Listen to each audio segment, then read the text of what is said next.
జిల్లాలో ఉండే వచ్చి వారికి ఉన్న ఇబ్బంది కానీ వారికి ఉన్న సమస్యలు కానీ చెప్పే పరిస్థితి ఈరోజు తీసుకురాగలిగాం.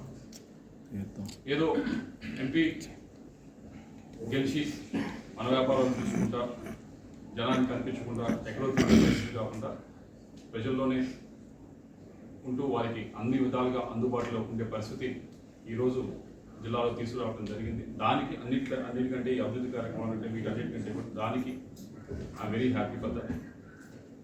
అయితే ఈరోజు ఒక అనిశ్చితి నెలకొంది రాజకీయంగా. దానికి అది అనిశ్చితి క్రియేట్ చేయడానికి నేను చేసింది కాదు, లేకపోతే ఆ అనిశ్చితి కోరుకుంది నేను కాదు. దాని వల్ల ఎక్కువగా ఏదైతే ఈ కన్ఫ్యూజన్ అంతా ఉందో దీనివల్ల అటు పార్టీకి ఉపయోగం లేదు, ఇటు నాకు ఉపయోగం లేదు. మరీ ముఖ్యంగా క్యాడర్ ఎవరైతే ఉన్నారో వారందరూ కూడా ఈ కన్ఫ్యూజన్ సిచ్యువేషన్లో గడిచిన 15 రోజుల నుంచి 20 రోజుల నుంచి ఏదైతే నడుస్తూ ఉందో దానివల్ల వారికి కూడా ఎటు వెళ్ళాలా, ఏం చేయాలా, ఏ డైరెక్షన్లో పోవాలనేది అర్థం కాని పరిస్థితిలో వాళ్ళందరూ కూడా ఉండడం జరుగుతూ ఉంది.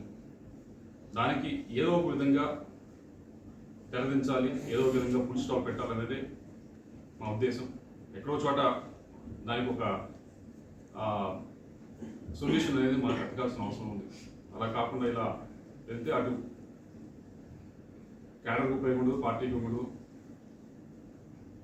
మీ అందరికీ తెలిసిందే 15 రోజుల నుంచి కూడా సరే కొత్త క్యాండిడేట్ తీసుకొద్దాం అనేది ఒక ప్రపోజల్ అంతా కూడా బయటకు రావడం జరిగింది. మాట్లాడిన తర్వాత ఇంకా బయటకు రావడం జరిగింది. దానివల్ల కొద్దిగా అందరూ కూడా కన్ఫ్యూజన్కి గురవుతూ ఉన్నారు. ఇది ఇందాక చెప్పినట్లు నేను కోరుకుంది కాదు, నేను చేసింది కాదు. ఇది వేరు వేరు కారణాల వల్ల ఇలా ఫ్లైఓవర్ వచ్చింది.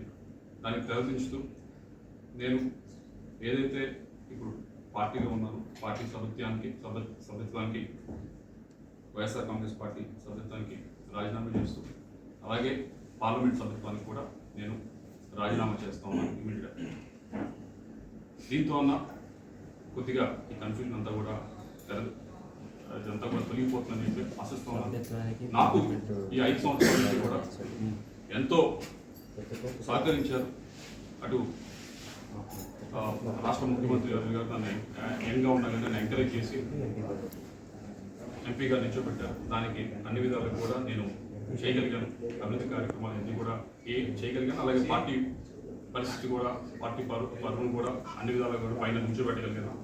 అలాగే కేవలం అదే కాకుండా ఎమ్మెల్యేలు కూడా పూర్తి స్థాయిలో ఈ 15-20 రోజులు చూశారు. మీ అందరూ కూడా ఏ విధంగా అయితే వాళ్ళు గట్టిగా కూడా ప్రయత్నించారు. వారందరికీ కూడా ధన్యవాదాలు తెలియజేసుకుంటూ మీ అందరి సెలవు తీసుకుంటాం. Thank you.